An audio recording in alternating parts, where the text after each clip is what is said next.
নমস্কার দর্শক বন্ধুরা, আমি ঘরোয়া রান্নাঘর থেকে অপর্ণা বলছি।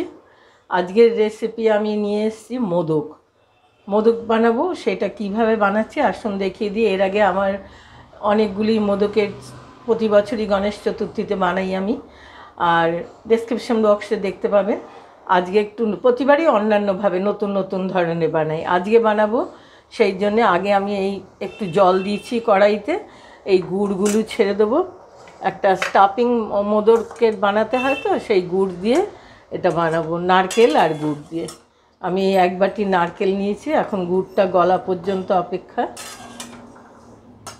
দর্শক বন্ধুরা, যে গুড়টা গলে গেছে, আর একটু যে অনেক জাল হবে এখন। আর এর মধ্যে আমি ডেসিকেটেড কোকোনাট নিয়েছি, মানে শুকনো নারকেল গুঁড়ো কিনতে পাওয়া যায়, তাই আমার এই বাটিটার বড় বাটি, মানে 200 মতো হবে এইটা। এর মধ্যে দিয়ে দেবো। এবার এর সঙ্গে এটা স্টাফিংটা তৈরি হবে, এইভাবে এটাকে নাড়তে হবে। এখন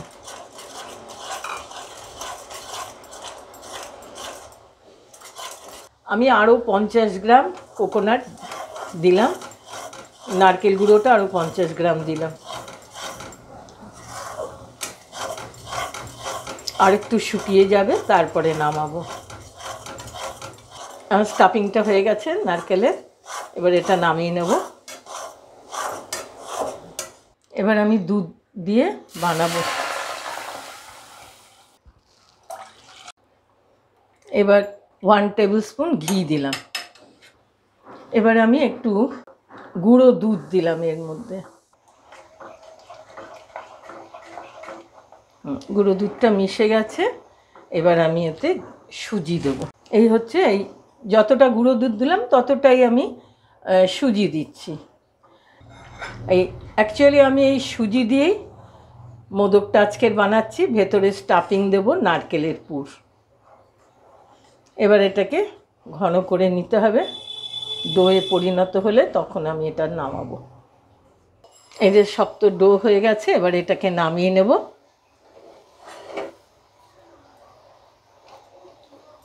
গ্যাস অফ করে দিলাম। আমি সুজির ডোর মধ্যে এবার একটু চিনি দিয়ে নিলাম মিষ্টির জন্যে। হাতে গরম লাগবে, এখনো ফ্যান চালিয়ে চিনিটা এর মধ্যে মাখিয়ে দিলাম। এরপরে মোদকটা বানাবো। এবার এর থেকে আমি এবং ছোট ছোট বল বের করে এর ভেতরে ছাঁচের মধ্যে দিয়ে দিলাম। ছাঁচটাকে বন্ধ করলাম, চারপাশ থেকে যেগুলো বেরিয়ে গেছে এটাকে কেটে দিলাম। এবার আমি নিচ থেকে একটা গর্ত করে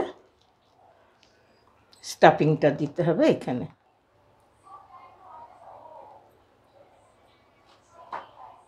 এইভাবে ভেতরে ভরে দিলাম।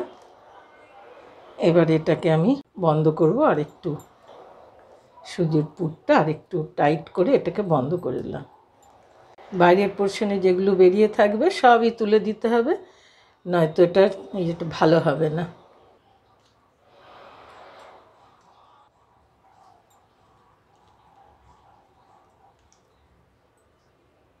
এবার বন্ধ করে সবটা বের করে দিলাম। বাড়তি যেটা সেটা বেরিয়ে গেল। এবার একটা চেপে চেপে ভেতরে হোল করে দিতে হবে। চারপাশ থেকে চাপাটা খুব সুন্দর করে চেপে চেপে না দিলে পুরটা ভেতরে বেশি দেওয়া যাবে না। অসুবিধা হলে একটু ঘিয়ের হাত দিলে আটকে আটকে ধরছে, সেটা কেটে যাবে। এবার পুরটা দিই।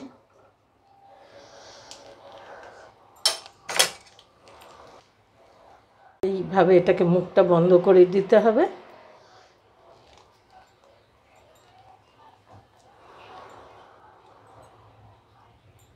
দেখুন কেমন সুন্দর হয়েছে। এইভাবে আমি সবগুলো বানিয়ে নিই। দর্শক বন্ধুরা, আজকে আমি আপনাদের সঙ্গে মোদক বানিয়ে শেয়ার করলাম। আমার এটা কমপ্লিট হয়ে গেছে, সুজির মোদক নারকেলের পুর দিয়ে। তার উপরে এবার লাস্ট ফিনিশিং করছি, একটু জাফরান দুধ দিয়ে ভিজিয়ে রেখেছিলাম সেটা দিচ্ছি।